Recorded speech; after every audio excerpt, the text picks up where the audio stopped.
Hi hello people எல்லாருக்கும் ஒரு மிகப்பெரிய வணக்கம். இன்றைக்கி நம்ம இந்த வீடியோவில் ஹாப்பிராஜ் படத்தோட ரிவ்யூவை தான் பார்க்க போகிறோம். இந்த படம் எப்படி இருக்குது அப்படின்னு பார்த்தீங்க அப்படின்னா, இப்போ சமீபத்தில் நம்ம பார்த்த ஒரு படத்தோடைய இன்னொரு வெர்ஷன் அப்படின்ற மாதிரி தான் எனக்கு பர்சனலாக தோணுது. அதாவது படம் முழுக்க நாங்கள் காமெடி ஜாலியாக அவங்கள வச்சுக்குவோம். அப்புறமா கடைசி ஒரு 20 நிமிஷம் பார்த்திங்கன்னா பயங்கரமாக அவங்கள எமோஷன் ஆக்கி அப்படியே ஜாலியாக அவங்கள ஒரு ஃபீல் குட் மூவி பார்த்த எஃபெக்டோட வீட்டுக்கு அனுப்புவோம் அப்படின்றத இப்போது இயக்குனர்கள் கொஞ்சம் ரெகுலர் டெம்ப்ளேட்டாக மாற்றிட்டு இருக்காங்களோ அப்படின்ற மாதிரி எனக்கு பர்சனலாக தோணுச்சு. எனக்குன்னு இல்லை, இந்த படம் பார்க்குறப்ப நிறைய பேருக்கு உங்களுக்கு தோணும், கண்டிப்பாக தோணும். ஆக்சுவலாக ஜிவி பிரகாஷ் அவருடைய பெர்ஃபார்மன்ஸ் அப்படின்னு பார்த்தீங்க அப்படின்னா அதை நான் கடைசியில் சொல்கிறேன். ஃபர்ஸ்ட் ஆஃப் ஆல் இந்த படத்துடைய ஹீரோ அப்படின்னு பார்த்தீங்க அப்படின்னா அஃப்கோர்ஸ் ஜார்ஜ் மரியான். அவர் தான் இந்த படத்துடைய ஹீரோ. சூப்பராக பர்ஃபார்ம் பண்ணியிருக்கிறாரு.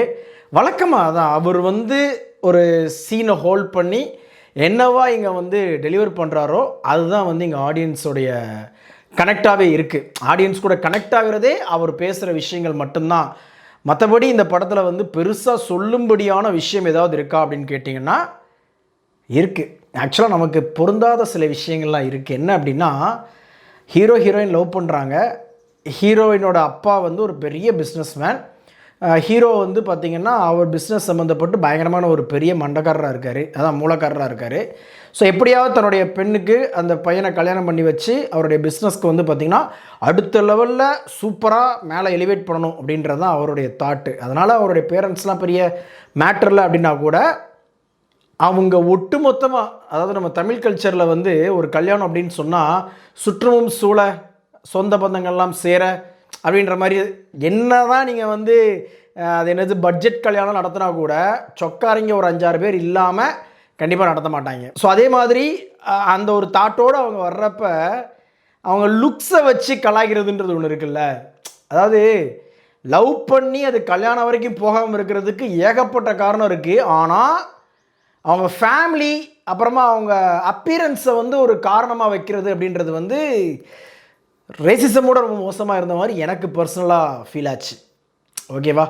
இது எல்லாமே நடக்காமல் கிடையாது, இருக்குது. பட் என்னென்னா, அதே ஒரு மெயின் ஸ்ட்ரீம் படத்தில் எப்படி டியூடை நம்ம அக்செப்ட் பண்ணிக்க முடியாதோ அதே மாதிரி தான் இந்த படத்தையும் நம்ம அக்செப்ட் பண்ணிக்க முடியாத ஒரு சூழல் எனக்கு பர்சனலாக தோணுச்சு. ஒரு லவ் கல்யாணம் வரைக்கும் போகாமல் இருக்கிறதுக்கு ஃபினான்ஷியல் ஸ்டேட்டஸோ அல்லது மாப்பிள்ளைக்கோ பொண்ணுக்கோ ஏதோ ஒரு கெட்ட பழக்கங்கள் கெட்ட சகவாசங்கள் அதனால் அப்படின்றதெல்லாம் தாண்டி அவங்க ஃபேமிலியாக பார்க்குறதுக்கே ரொம்ப வியர்டாக இருக்கிறாங்க அப்படின்ற மாதிரி, பிச்சைக்காரத்தனமாக இருக்காங்க அப்படின்ற மாதிரிலாம் டைலாக் வச்சுருக்கிறாங்க.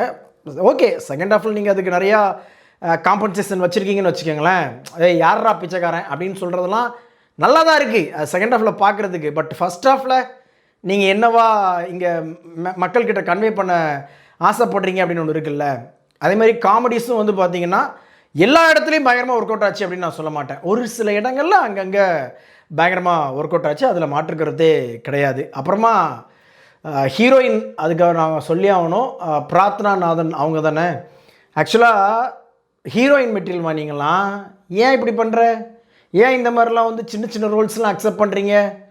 ஓகே, ஒரு டேர்னிங் பாயிண்ட்டான ஒரு விஷயம் உங்களை வச்சு தான் நடக்குது, இல்லைன்னு நான் சொல்லலை. பட் இருந்தாலும் ஒரு ஃபுல் ஃப்ளெஜ் ஹீரோயின் ரோலை உங்கள் ஷோல்டரில் ஹோல்ட் பண்ணுற திறமை இருந்தும் ஏன் இப்படி வேஸ்ட் பண்ணுறீங்க அப்படின்றது என்னுடைய பாயிண்ட். அப்புறமா அப்பாஸ் சார், ரொம்ப நாளைக்கு அப்புறமா அவரை பிக் ஸ்க்ரீனில் பார்க்குறது சந்தோஷமாக இருக்குது. நாங்கள் சாக்லேட் பாயாக பார்த்த மனுஷனை நீங்கள் அப்பாவாக்கிட்டீங்களடா அப்படின்ற மாதிரி இருந்தால் கூட அவருமே ரொம்ப சாலிடாக சூப்பராக அழகாக ஸ்வீட்டாக நடிச்சிட்டு போயிருந்தார். ரொம்ப மெனக்கடலாம் இல்லை, கேஷுவலாக பண்ணாலே போதும்ப்பா, நான் சாக்லேட் பாயாக இருந்து பண்ணதே கொஞ்சம் வயசாகி நான் அதை பண்ணாலே இங்கே நல்லா தான் எடுபடும் அப்படின்ற மாதிரி ஒரு பர்ஃபார்மன்ஸ் பண்ணியிருந்தாங்க. அதேமாதிரி அவங்க ஸ்ரீ கௌரி அவங்களுமே நல்லா பர்ஃபார்மன்ஸ் பண்ணியிருந்தாங்க.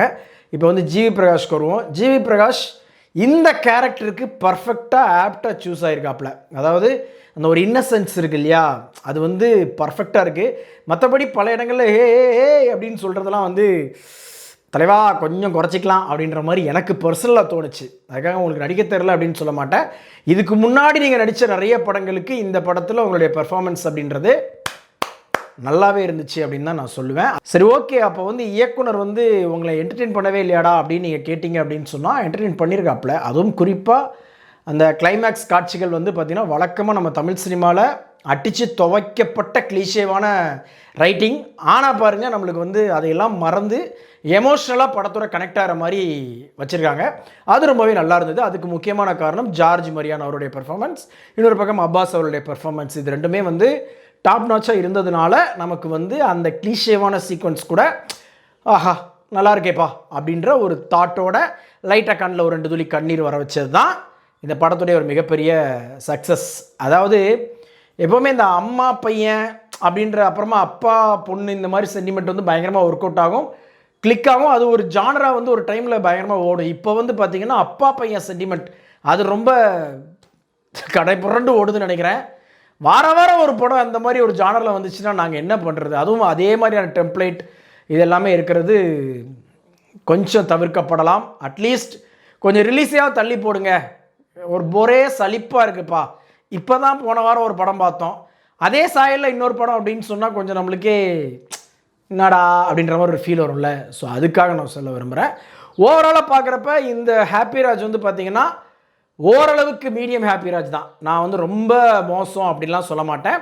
பட் இன்னும் நல்லாவே பண்ணியிருக்கலாம் அப்படின்றது என்னுடைய பாயிண்ட். காமெடிஸ்லாம் பார்த்திங்கன்னா வம்படியாக திணிச்ச மாதிரி இருந்தது.